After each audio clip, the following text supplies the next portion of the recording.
All right, welcome to Pridecast. I'm your host, Shelby Brita, and on today's Pridecast, we have Sydney Lafferty. Hello. How are you doing? Doing pretty good. How are you? I'm doing good as well. What do you identify as based on like gender and sexual orientation, if you are comfortable with sharing? I'm lesbian. That's about it. Yeah. And then I have she, her, hers pronouns. So that's about it. That's all I got. Perfect. All right. Next question. What is your journey in theater and your journey to find your identity, and has one ever influenced the other? I started my journey in theater in like seventh grade, an elective, and I was like, I guess I'll take theater. And I fell in love with it. I still obviously do it today. So I think a lot of my identity from the community that I have for theater. So I think that's the way they cross over into each other. I think theater influenced my confidence in who I am. I think that's what it did most for me because it like allowed me to be who I wanted to be and be around people like me, which was super sweet. And I love it.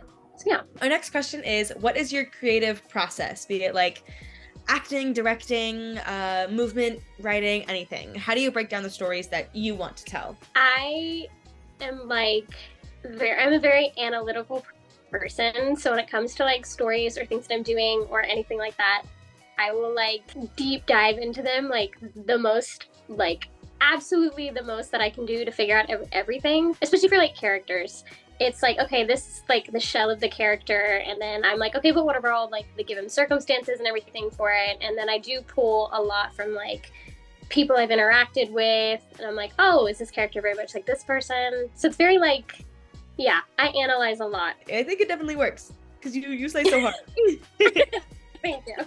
What are your biggest influences as a creator and a storyteller? This can be like an artist, a story, literally anything, just something or someone that influences you. Honestly, I don't think there's like one person that influences me. I said earlier that I pull from a lot of people around me, but like there is like nothing, I think, to me personally, more special about like having people who are also very creative around you because it's such an energy thing. When I'm next to people in like the lobby of the theater center, I am like, let's go. The energy is great. So the people around me do that. And I don't know, stories are a fun one. I think there's like a phrase that I have that's really behind my creative background. And I was playing this character once and she has a phrase where she's like, I flamed amazement. And that is it. That is like my phrase. So if I had a story, that would be it. When I'm around creative people who like allow me to be free and speak freely, it's very nice. So you've worked on Murder at the Manor for Cosmo, which was incredible. We loved it. We loved having you.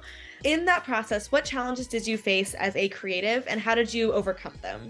I think for me personally, I had been or played a character that's very similar to her in high school. And honestly, the biggest challenge was not making her the same because they are like with Genevieve, she's the like, I have all this money, I have this power, I don't really need a man, that kind of a thing.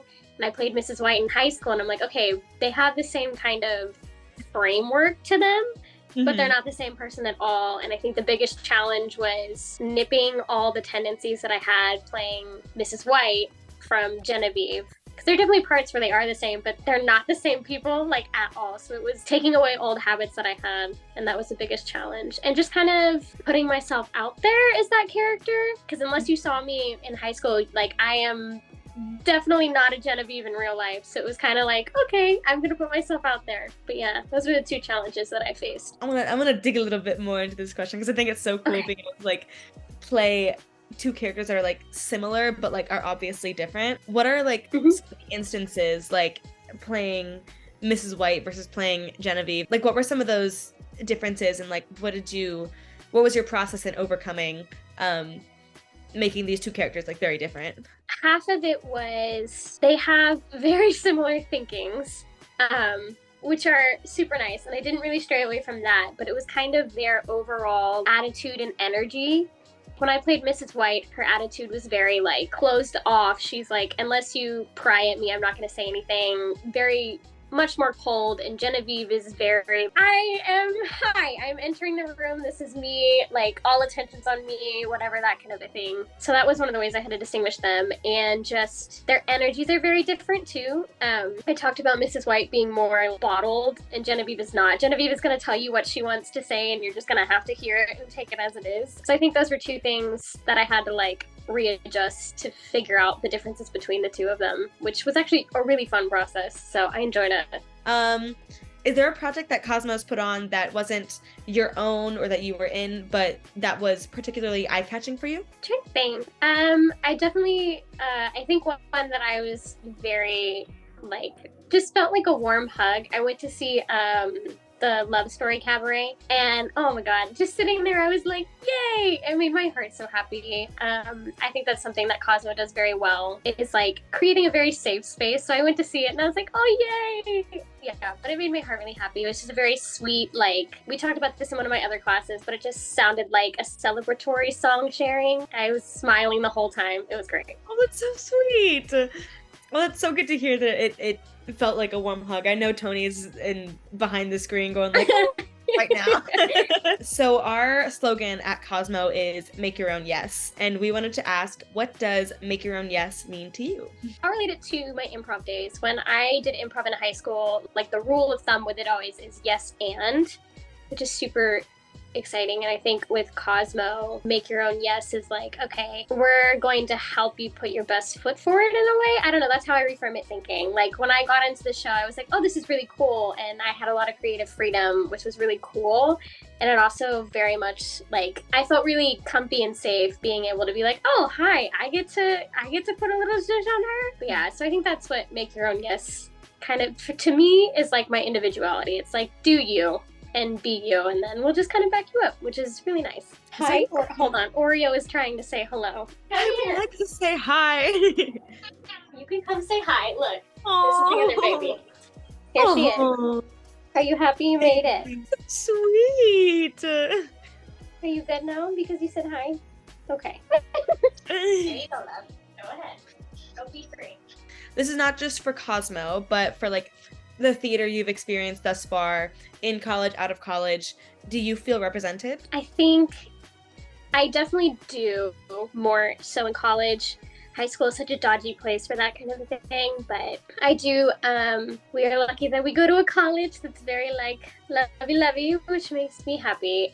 But I do feel represented. I think especially nowadays with our generation and the generations that are coming up, this is becoming much more of a, just our whole community period is becoming much more represented in shows that are being written or things that we're seeing that are being written. I mean, and it's very nice to know that like that is a new wave that's coming. It's a new just normal thing. I do feel represented. Yeah.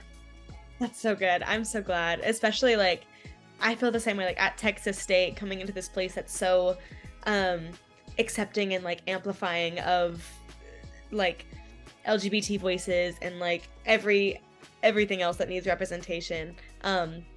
It's been very exciting to like see the difference, especially between college and or high school and college, and just being like, oh, this is something that we can like do. So we have one last question. This is the silly question. If you could cast Oreo, your cat, in a role, any role in theater, what would you cast him as? Oh my goodness. Oh, she's the biggest drama queen. Oh, good question. I'm trying to think. She's very sassy. So let's see. You know what? No. She would kick butt as Persephone in Hades Town. Honestly, if she had to, she would kick butt as Persephone in Hades Town. I can absolutely see that. I feel like she would body that role. Yeah. I love that. All right, and that concludes our interview. Thank you so much for talking to us.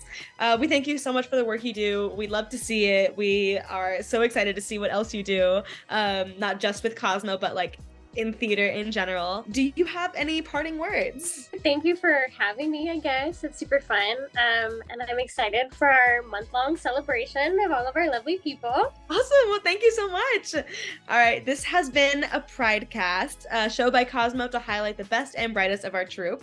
Thank you so much for listening. Keep making your own yes and slay hard.